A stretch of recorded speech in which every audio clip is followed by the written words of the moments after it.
आसाराम बापू को क्या धर्मांतरण रोकने की सजा मिल रही है? हम किसी को धर्मांतरित करने के लिए नहीं आए,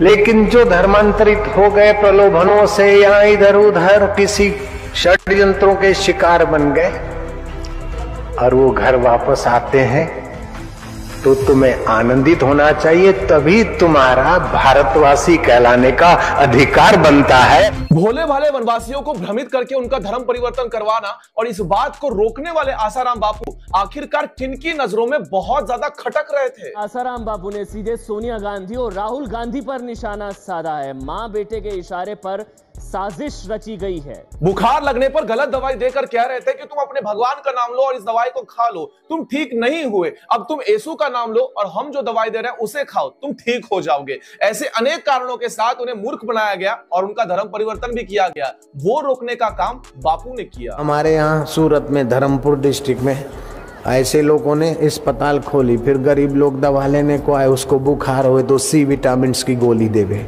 अब बुखार और सी विटामिन का कोई संबंध नहीं है। फिर बोले अम्बा माँ का नाम लेके खाओ, कृष्ण का नाम लेके, हमारे सब देवी देवताओं का नाम लेके उसको दवाई रोज रोज देवे, कुछ नहीं हुआ।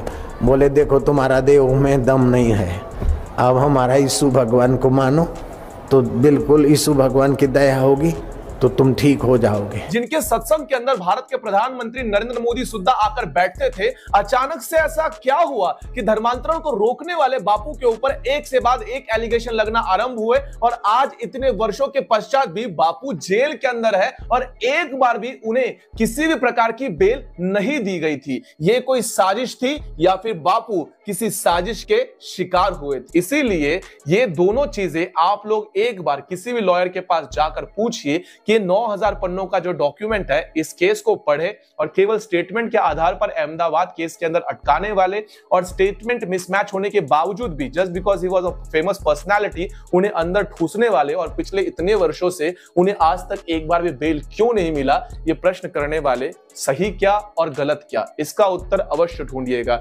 लॉकडाउन में बड़े होने वाले बच्चे ये बात भूल जाते हैं कि देश न्याय नीति मत्ता के साथ चलता है। इसीलिए किसी भी व्यक्ति के ऊपर लांछन लगाने से पहले उसकी सत्यता को जानना बहुत ही आवश्यक होता है, क्योंकि उन व्यक्ति ने आपके लिए अपना जीवन समर्पित करके मातृ पितृ पूजन दिवस ये 14 फरवरी को मनाना शुरू किया और 25 दिसंबर को जो आप लोग लाल जोकर बनकर घूम रहे थे उस समय में आप लोग को तुलसी पूजन दिवस की शुभकामनाएं देना सिखाया।